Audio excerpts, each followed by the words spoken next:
Да, почнуваме со дебатниот дел, како што најавивме. Тука е генералот Илија Николовски, пратеник, председател на партијата на пензионери.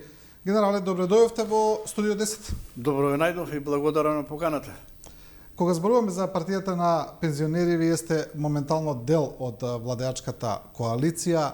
Да почнеме со тоа сега во предизборието. Гледаме дека постојат некои рекомбинирања, некои партии велат дека ќе размислат каде и како ќе настапуваат.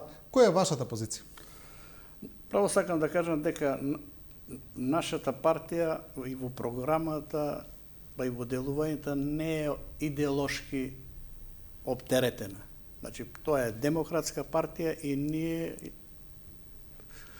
програмски можеме да се работуваме со сите партии. Значи, не сме врзани за одредена партија. Меѓутоа, партијата на пензионери е формирана во време на режимот, во време кога пензионерите беа наизмајтапирани, наизманипулирани, во време кога пензискиот фонд беше пред колапс, во време кога придонесите за пензиско осигурување од 21% се намалија на 18%, во време кога основицата за пензионирање од 1,81 се намали на 1,60 и така натаму, во време кога пензиите каснеа, во време кога еднаш во годината, ја имам податоци тука од 2013 па наваму, се пензиите усогласуваа со 500, 600, 615, 630 денара и по теркот на другите бивши ју простори, една група на интелектуалци ја се покасно приклучат, одлучија да се формира партија на пензионери, затоа што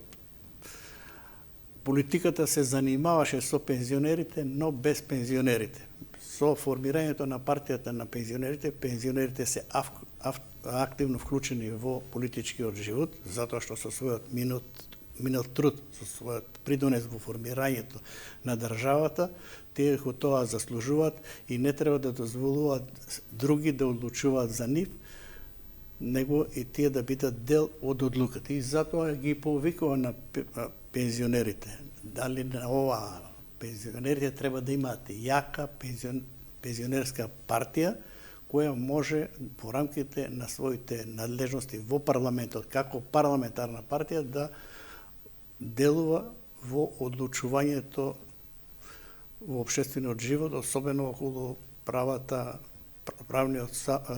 и социјален статус на пензионерите, и не само на пензионерите, него на сите маргинализирани општествени групи. Тука зборуваме и за социјално загрозените, зборувам за земјоделците, за стечајците и така натаму, па и младите.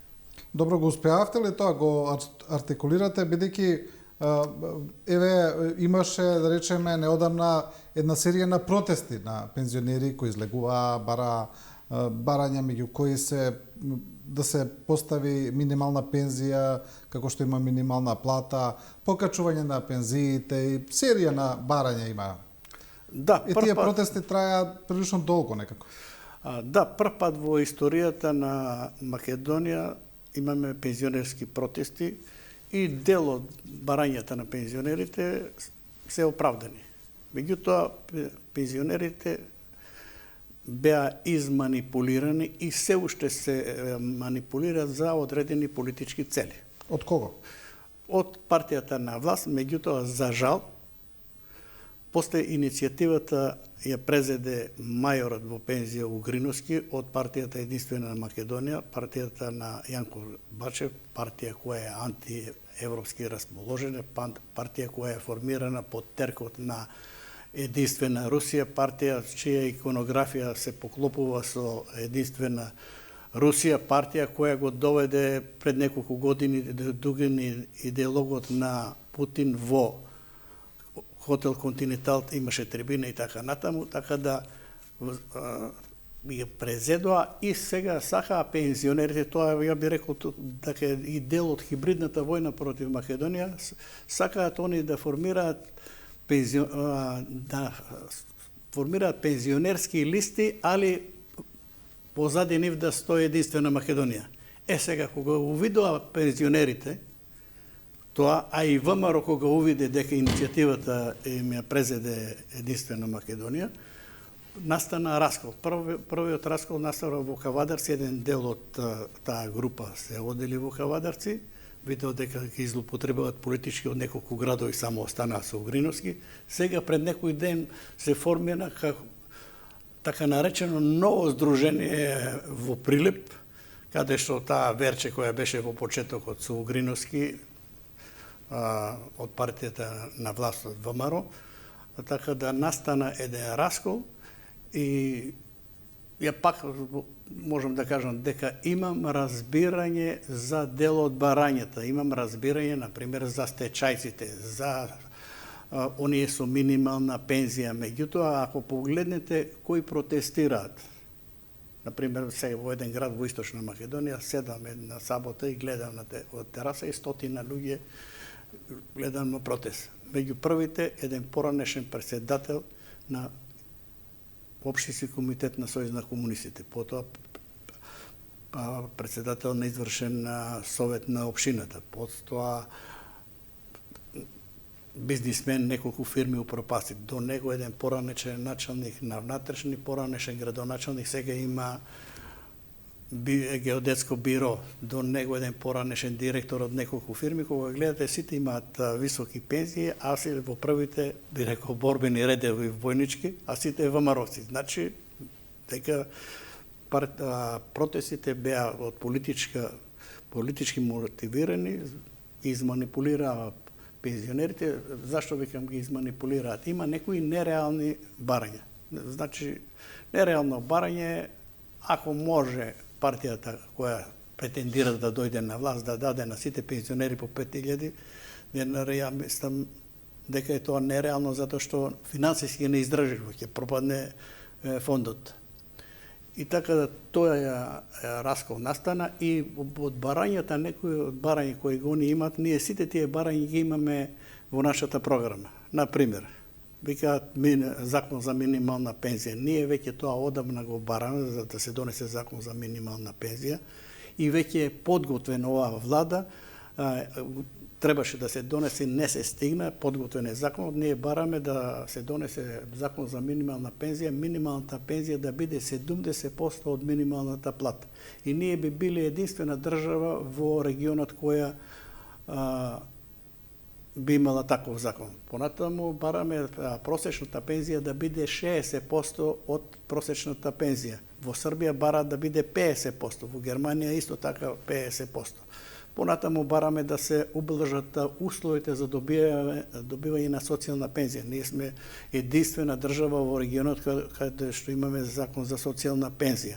Бараме да се ублажат условите за добивање на земјоделска пензија. Бараме отварање на дуплирање на домови за пензионери, подобрување на здравствената заштита на пензионерите, проширување на позитивната листа и веќе беше донесена нова позитивна листа, таман да се објави кога предходниот министер за здравство кажа во вторник ќе објавиме, настана реконструкција на владата, сега кога новиот министер ќе објави, меѓутоа има 12 нови лекови. Баравме да се зголеми лимитот за ослободување на пензионерите од болничко лекување од 14.000 до висина на минималната плата. Добро, не го донесува до минималната плата, али сега 18.000. Ево, користам приликата да им кажам не на само на пензионерите, него сите кои имаат примања до 18.000 ќе бидат ослободени од болничко лекување. Меѓутоа, ние бараме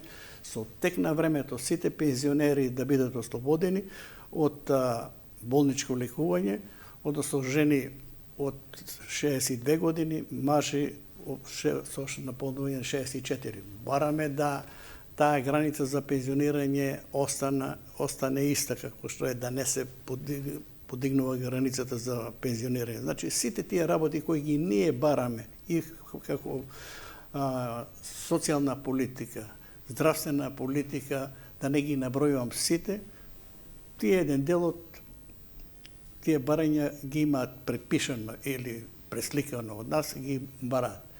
Единствено што ние немаме барано, линеарно зголемување на пензиите. Зошто? Сега ја не можам да одам против моето знаење, мојата експертиза и така натаму, светските искуства, значи пензијата е економска категорија, пензијата не е социјална категорија, према тоа колку некој внесува во фондот за пензиско и инвалидско осигурување, толку и добива. Да, тука не е фер за луѓето кои уплатувале повеќе за разлика од некои. И второ, нека ми кажа држава во светот, во која држава има линеарно зголемување, ако има такво. Значи, ја ги разбирам, меѓутоа не е фер. Сакам пензионерите да знаат дека, повторувам, пензијата е економска, не социјална категорија. Меѓутоа, ние се бараме, односно се залагаме за донесување постојано социјални пакети. И оваа влада имаше 9 социјални пакети и пензионерите во сите социјални пакети беа опфатени. Сега, со последниот пакет, беа опфатени сите до 19.000 пензии кои има. Добро, кога зборуваме за вашето политичко делување, тоа беше првото прашање, да се вратиме. Како ќе делувате сега? Имате ли одлучено како партија? Дали ќе останете во коалицијата, можеби ќе смените нешто?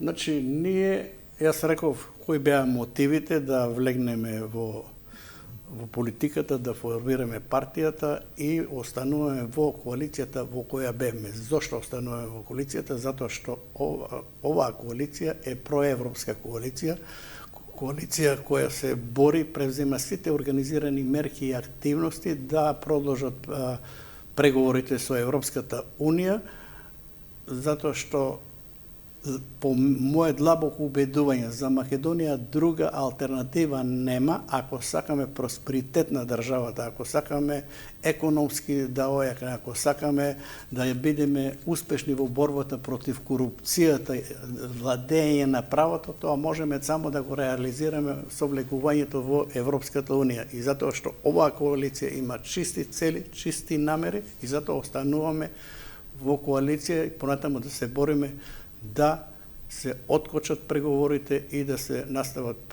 преговорите за членување на Република Македонија во Европската Унија. На вашата партија престои сега конгрес. Зашто е тој конгрес? Што ќе одлучувате на него? Не конгрес, неко ние имаме годишно собрание на Централниот одбор во проширен состав и прва точка ќе биде конвенција за поддршка на председателот Пендаровски за следен мандат. Тоа ќе биде во сабота во хотел Континентал со почеток во 11 часот.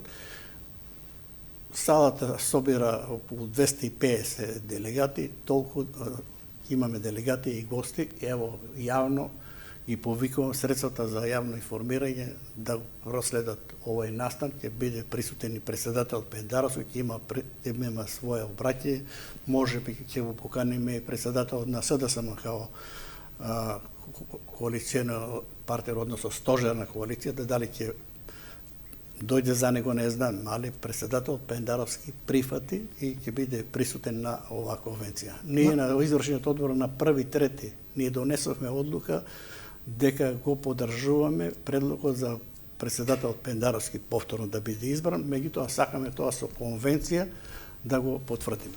Да, бидејќи дојдовме некако до председателот Пендаровски и председателски избори, имаме 7 кандидати кои поминаа, да речеме, кои ќе одат сега на изборите, ќе настапуваат, кои собраа потписи. Знаеме дека на крајот ќе останат двајца за вториот круг. По се изгледа дека тоа по анкетите ќе бидат актуелниот председател Пендаровски и кандидатката на ВМРО-ДПМН, професорката Силјановска-Давкова. Што очекувате од председателските избори? Бидејќи ќе зборуваме за парламентарните, се разбира, но одиме по овој редослед, ако парламентарните покажуваат една предност на опозицијата или директно на ВМРО-ДПМН во однос на СДСМ, предноста на председателските избори не е толку голема. Барем така покажа последната анкета, околу 3% разлика. Што очекувате од председателските избори? Па токму се сложувам со вашата вака констатација, очекувам дека во вториот изборен круг по сите проценки дека ќе влегнат повторно актуелниот председател Пендаровски и повтор пат ќе биде актуелната пратеничка Гордана Силјановска Давкова. Старо нов дуел на некој начин, старо да. нов дуел и ќе биде многу интересно затоа што старо нов дуел, меѓутоа јас сум длабоко убеден дека претседателот Пендаровски во вториот круг ќе биде победник, затоа што тоа го заслужува. Јас ево би повторил неколку работи, бев модератор на една трибина во првиот пат кога постана претседател. Па отприлике реков дека претседателот Пендаровски е од сегашните претседатели најкомпетентен да биде претседател на државата. Зошто? Затоа што претседател Пендаровски не е само универзитетски професор. Да дојде до универзитетски професор, тој има работено во МВР како аналитичар и потпарал. После се градил во државната администрација со своето знаење и искуство, беше советник на двајца претседатели, еден од СДСМ, другиот од ВМРО, значи веќе бил компетентно, учествувал во преговорите за европскиот, односно за Охридскиот договор. После тоа беше пратеник во собранието, заедно бевме во собранието, заедно бевме за срамниот и не би рекол крвав настан 27 кога он делуваше смирувачки меѓу пратениците со своето однесување. После тоа претседател Пендаровски отиде во собранието како специјален советник за евроинтеграција и од таа функција беше предложен за кандидат за претседател. Значи до тогаш со своето знаење, со своето искуство покажа дека е компетентен и беше избран. Со неговиот избор многу брзо Македонија беше деблокирана, постана пожелен фактор во непосредно окружување во светот и така натаму. Ние знаеме дека со претходниот претседател Ѓорги Иванов Македонија беше во изолација, осим во Турција и во Русија, ја не знам каде бил во посета и на некој меѓународен настан. Сега гледаме кои активности претседател Пендаровски има. Ако погледаме овака Добро на претседател Пендаровски, јас ќе кажам, опозицијата му замерува дека е како што велат послушник на власта, дека тој ги аминува сите одлуки на власта, дека се согласува, дека не е доволно критичен. Па јас не би рекол дека не е доволно критичен, напротив, претседателот Пендаровски се покажа како надпартиски кандидат, без една дамка во своето однесување, нема ни еден корупцијски скандал, нема некој скандал за клиентизам, непотизам, кронизам и така натаму, така да не би се сложило дека бил послушник. И јас го имам тоа осетено дека кај многу е правечен и многу пази на да не покаже дека е партиски припадник. Знам и околу кадровските политики и така натаму и во армијата и дека не дозволувал да има партиско влијание. Така да не би се сложил со тоа дека например ево тој кога осоти јавно специјалното јавно обвинителство, јас се сеќам кога ние бевме прва партија која јавно го поддржа претседател Пендаровски и сега и неколку закони што не подпишува, така да не би се јас сложил. Ја би предложил на опозицијата нека кажат една овака црна дамка во неговата кариера и во неговото однесување како претседател досега. Верувам дека и во иднина така ќе биде. Па тоа е отприлика тоа што му замеруваат, што кажав. Строго проевропски ориентиран, за неговото претседателство постанаме членка на НАТО, почнаа преговорите со Европската унија, земјата се демократизира, длабоко убеден дека така ќе продолжи. Замислите како бевме ние по претходниот режим блокирани, како никој не контактираше со нас, како бевме изолирани, а ние, Македонија, не сме да биде изолирана и не сме да биде закочена во евроинтеграцијите. Замислите во бившата држава,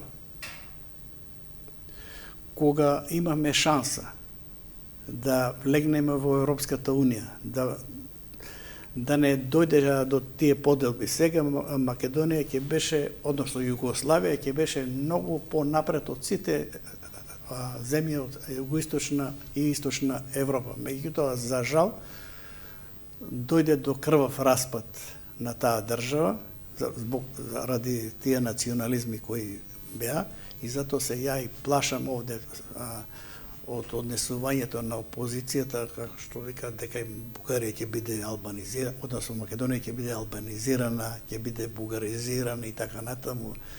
Ниедна нација не е, како да кажам, обезличена, да го изгубил својот идентитет, меѓутоа има држави кои се распаѓале. Значи, јас од тие овака изјави на опозицијата, тоа нивно за меѓуетничките односи што ги заострува, така го погледаме. Значи, ние мораме да имаме добри, односно одлични меѓуетнички односи и демократска држава, и само така можеме да... Председателот Пендаровски се покажа дека е председател на сите етнички заедници, не форсира ни една заедница. Кога веќе ја спомнавте и опозицијата, но кога зборуваме сега за парламентарните избори, сликата не е баш таква како за председателските. Барем сега зборуваме според анкетите. Таму се покажува едно стабилно воство на коалицијата на ВМРО ДПМН во однос на коалицијата на СДСМ, и тоа гледаме дека се повторува во анкетите и повеќе од известно е дека ВМРО ДПМН ќе победи на изборите во однос на СДСМ. Значи, ако ги гледаме анкетите, ВМРО ДПМН ќе составува следната влада. Ако ги погледнеме анкетите, така, меѓутоа секој пат анкетите, политиката, некој пат и бројки треба да биде реални во политиката. Јас сум сигурен дека ВМРО ќе победи, меѓутоа ВМРО победи 2016 со двајца пратеници, па не формира влада. ВМРО како партија нема коалиционен капацитет. Цело време не направи ни еден гест да ги подобри меѓуетничките односи во Република Македонија. Значи, јас за тоа сумјам, и друго, не се веќе толку гласни колку што беа едно време, веќе не спомнуваат 61 пратеник. Бар по последните овака месец дена не сум слушнал дека ќе има 61 пратеник.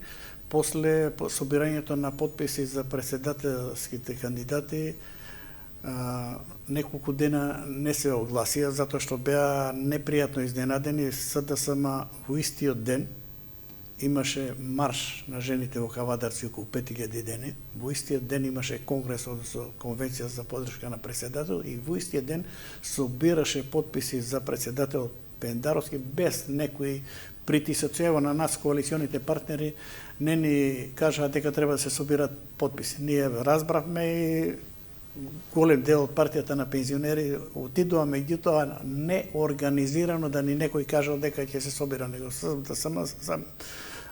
сами во рамките на своите надлежности организираа тие подписи, и сите беа, ВМРО беше изненадена, затоа викам 3 дена молча нигде, нема СДСМ немаше собирање подписи на кај нотари, тие ВМРО имаше и кај нотари, и сега последните анкети покажуваат дека разликата измеѓу Силјановска и Пендаровски е многу мала, и јас сум сигурен дека Пендаровски ќе победи во Скопје, односно во урбаните средини. Може во тие рурални давково, меѓутоа во Скопје сум сигурен дека ќе победи.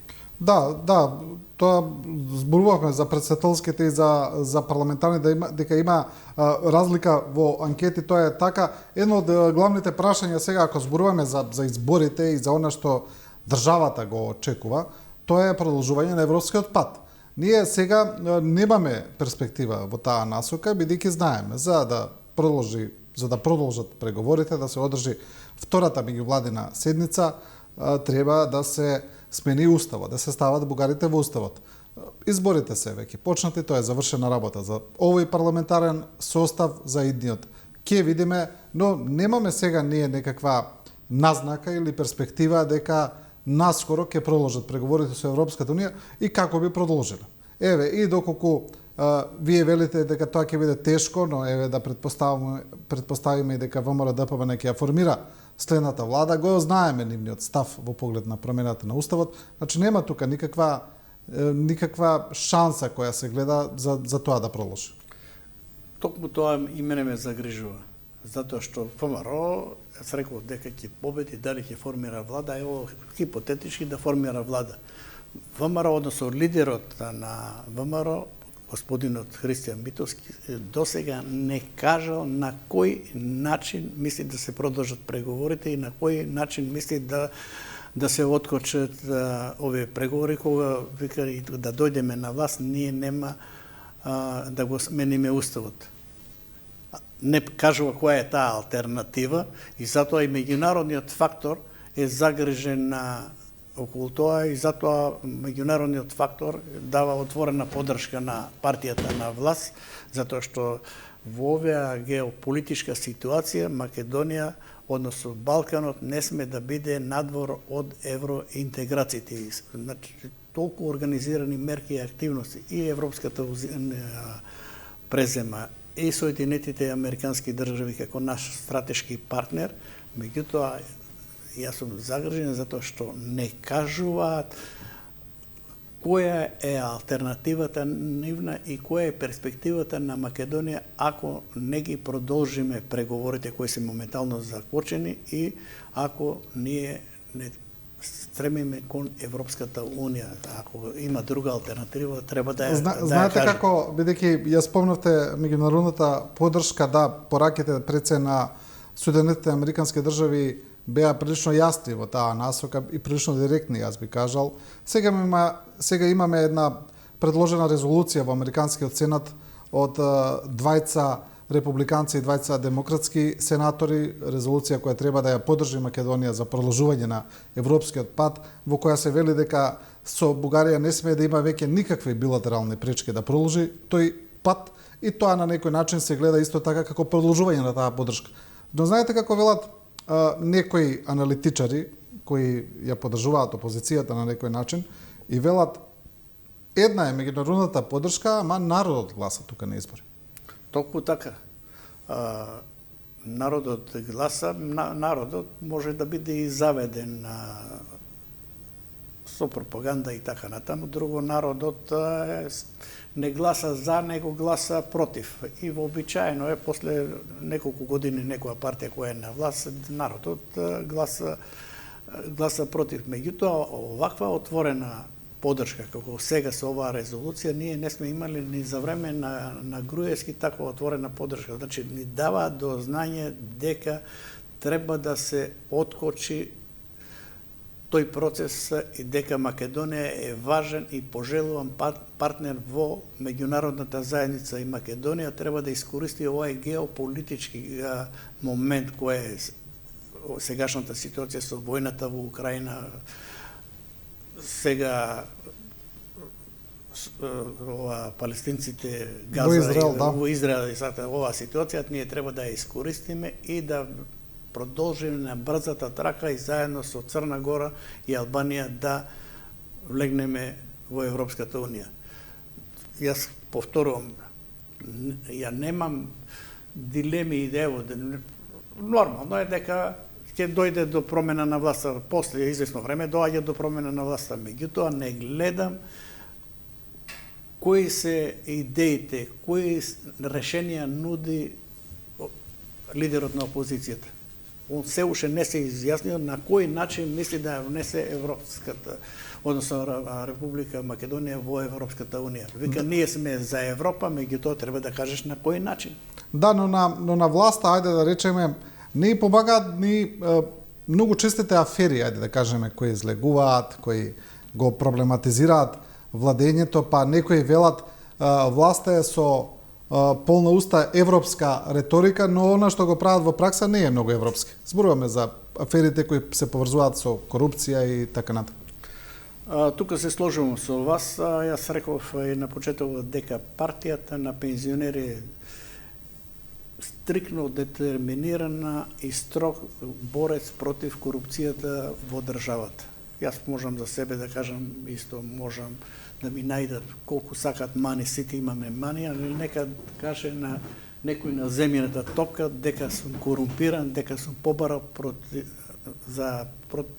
против услуга за нешто, дека сум барал пари и така, нека каже некој. И затоа со полно срце и чист образ можам да кажам дека сум против корупцијата и дека борбата против корупцијата мора да биде многу појака него што е. Меѓутоа, ипак оваа власт и покажа подготвеност. Имаме ето неколку функционери кои се во затвор.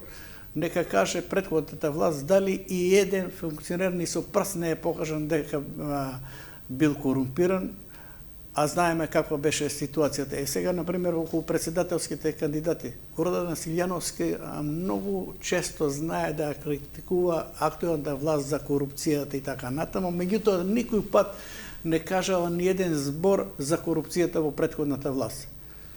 Али ако сакаме успешна борба против корупцијата, ние треба да влегнеме во Европската Унија, односно да ги продолжиме преговорите кои се сега закочени. Ако Хрватска еден Санадар можеше да го осуди 17 години затвор, кој беше Санадар во односу на Груевски, значи само така успешно можеме. Овака ако биде закочени, нема успех против корупцијата, а тоа им одговара на олигарсите. И затоа прават се што е возможно да Македонија биде закочена во преговорите. Да. Прашање е и актуелниот лидер на опозицијата колку е чист. Да се разбереме. И за него многу афери се кажуваат. Ево сега во последно време викаат да каже локацијата на станот кој го купил во Виена и околу хидроцентрали и така натаму. Да, но генерале за тоа реално има институции кои гледаме дека еве 7 години ништо не кажаа за тоа, така да. За жал, јас се срамам за некои работи што не се направени. Значи требаше многу повеќе да се направи во борбата против корупцијата. Во однос на за крај, ја спомнавте и вие Украина вака како еден заклучок, бидејќи и Македонија поврзана е со тој конфликт, поврзани сме секако и политички, и економски, и енергетски, гледаме дека тоа влијае врз целиот континент, врз целиот свет. Не гледаме вака некои изгледи за крај на таа војна, барем така ми се чини, немаме посериозни преговори, напротив имаме продолжување на непријателствата. Како гледате на ова? Мислите ли дека постои шанса за некакво тука за некаква разрешница или се уште е рано? Јас очекував дека ќе има после 2 години разрешница, меѓутоа за жал ако ја направиме една кратка анализа како почна и каде сме после 2 години, Украина беше кога почна во многу полоша ситуација него што е сега. Меѓутоа, моментално има една криза во Украина, затоа што меѓународната помош се намали, имаше блокирање на помошта во Америка, меѓутоа сега се одблокира сите процеси во Европската Унија околу помошта и ќе настави таа помош на Украина и во тенкови, и во артилериски орудија, и во муниција.